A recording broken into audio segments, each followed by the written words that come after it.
Ce matin, je vous pose la question, où est la place des pyromanes, en prison ou en hôpital psychiatrique? 0826 300 300, venez participer au débat. Avant de vous entendre, nous sommes avec une avocate qui a déjà défendu dans sa carrière des pyromanes. Bonjour Muriel Gestas.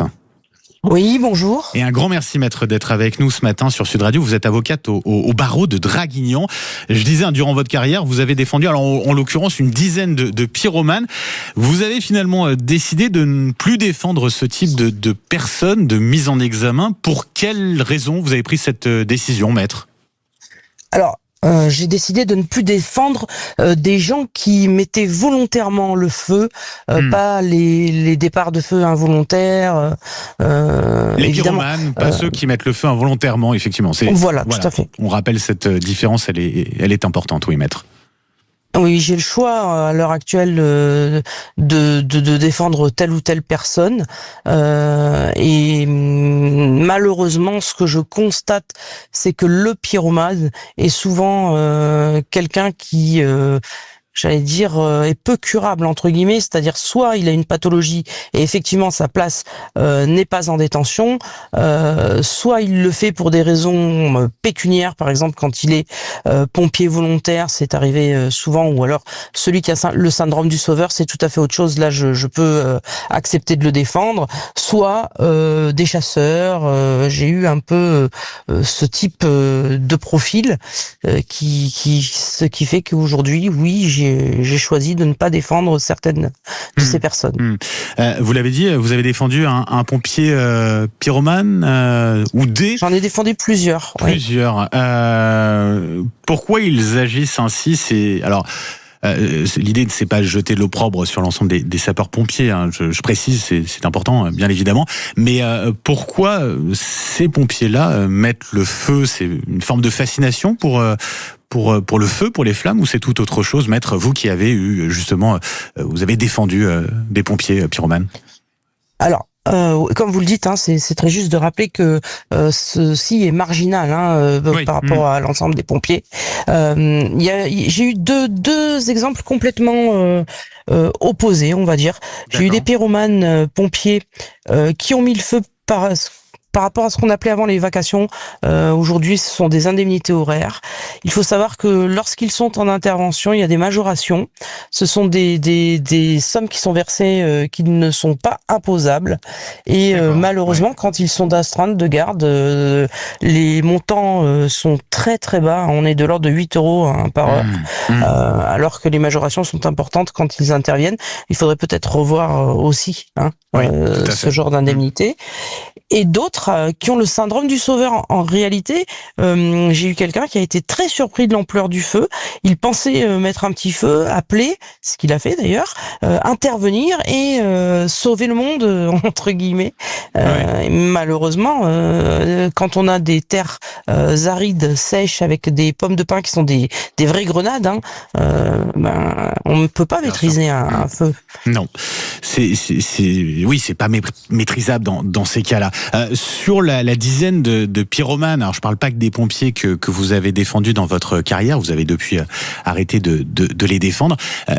Quelle est la défense en général de ces personnes-là? Comment ils expliquent leurs gestes? Alors, hormis celui qui était dans le syndrome du sauveur, on est j'ai jeté une cigarette, j'ai pas fait exprès. Enfin, ce sont des arguments pauvres, ce sont des arguments c'est presque un gamin qui est pris. Il y a aucune empathie, aucune considération pour les animaux, pour les gens qui ont pu être évacués, pour les maisons qui ont été brûlées, pour toutes ces centaines d'arbres qui sont complètement ravagés. Ces mots-là de regret sont des mots de circonstance. Ça laisse pour certains, attention. Que pour certains, comme vous dites, en tout cas les exemples que vous avez donnés, c'est le sous-entendu, c'est qu'il y a une maladie peut-être psychiatrique derrière dans ces cas-là. Alors, il faut savoir qu'en matière d'incendie volontaire, une expertise psychiatrique est obligatoirement ordonnée. Toujours. Toujours. Okay. Oui, en matière d'incendie volontaire, j'insiste. Oui. Et ces expertises psychiatriques nous révèlent parfois qu'il y a une pathologie, alors qui peut conduire à une abolition du discernement ou une altération, ce qui n'est pas du tout la même chose et qui n'ont pas les mêmes conséquences juridiques. Une altération, ça signifie que vous êtes partiellement j'allais dire, apte à comprendre ce que vous avez fait et les conséquences. Dès lors, c'est la prison qui s'impose. En revanche, si vous avez un discernement abolique, comme ça peut l'être dans le cas des sociopathes, vous n'avez pas d'empathie, vous jouissez de ce feu, de ces flammes, du fait que tout brûle. On a des conclusions qui tendent à une abolition du discernement. Et là, en revanche, on transfère ces gens-là en hôpital psychiatrique et c'est un collège d'experts qui va ensuite décider s'ils sont libérables ou pas. Ça a été le cas pour certains de vos clients qui se sont retrouvés derrière en hôpital psychiatrique. Je sais pas, vous avez suivi, ça s'est passé comment dans ce cas-là ? Malheureusement, ils sont très vite remis en liberté. Très vite, ça veut dire quoi pour avoir une idée, maître ? Un ou 2 ans. Hein.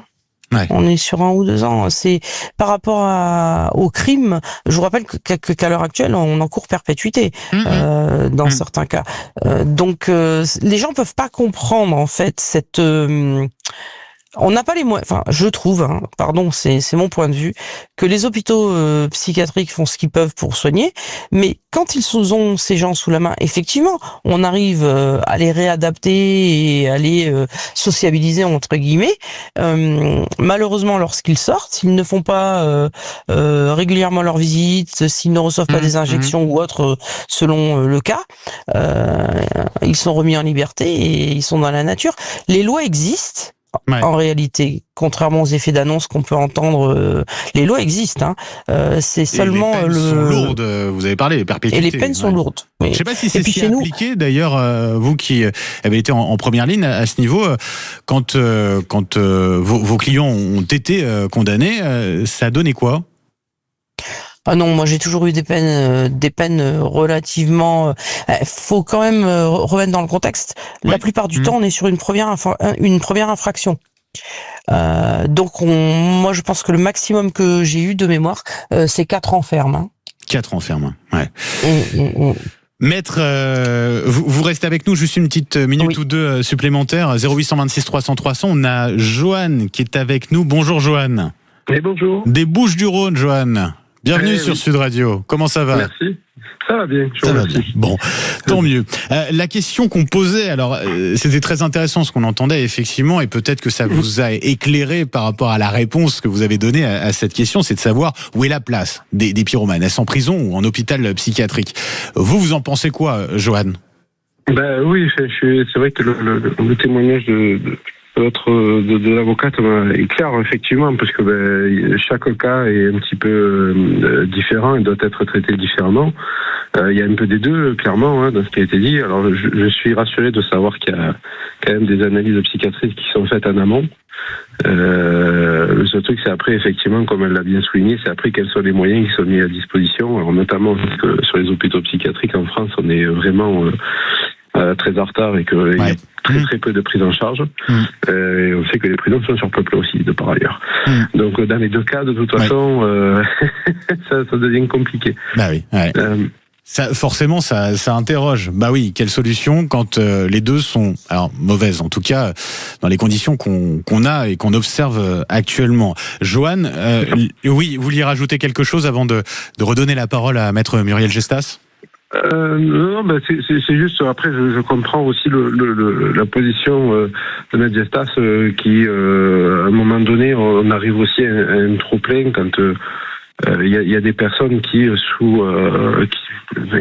clairement ont des motivations, en tout cas n'ont pas du tout conscience du risque, et je pense que c'est aussi un facteur aggravant dans notre société, c'est qu'il y a des choses aussi, les gens font des choses sans derrière avoir conscience de ce qu'ils sont en train de faire. Et je trouve ça effectivement peut-être dommage, effectivement, de ce qu'elle disait, le maximum qu'elle ait vu c'était 4 ans ferme. Je trouve ça peut-être un peu dommage qu'effectivement on soit peut-être un petit peu, on manque un petit peu de fermeté là-dessus. Surtout au vu de la situation environnementale et écologique qui ne fait que s'aggraver, et je pense qu'il y a peut-être quelque chose à travailler là-dessus. Merci beaucoup Joanne d'avoir appelé au 0826 300 300. Je vous souhaite une très belle journée. Maître, juste pour conclure sur ce point-là, et alors notamment sur la difficulté, parce que la frontière n'est pas toujours évidente, j'imagine, à distinguer entre celui qui va être responsable de son acte pleinement et celui qui va souffrir d'une maladie. Alors tout à fait. Et en plus, vous pouvez souffrir d'une pathologie et être responsable de vos actes. Ouais. En réalité, c'est la raison pour laquelle nous faisons appel à un expert, voire à une contre-expertise, voire à un collège d'experts. Mais nous n'avons que cet outil-là. Nous n'avons que l'expert psychiatrique qui peut nous dire si oui ou non on a un discernement altéré, aboli, ou un discernement plein et entier. Alors, juste une précision pour rassurer votre auditeur sur les peines. Oui, tout à fait, j'allais y venir. C'est un petit peu à l'image, j'allais dire, de ce qui se passe pour les femmes à l'heure actuelle ou pour les enfants. La société, depuis, a vraiment pris conscience de la dangerosité de ces personnages. Et effectivement, la loi a changé et les peines sont beaucoup plus lourdes maintenant. Ouais. Merci beaucoup, Muriel Gestas, avocate au barreau de Draguignan. Merci pour votre témoignage et puis pour toutes ces explications. Je vous souhaite une très belle journée.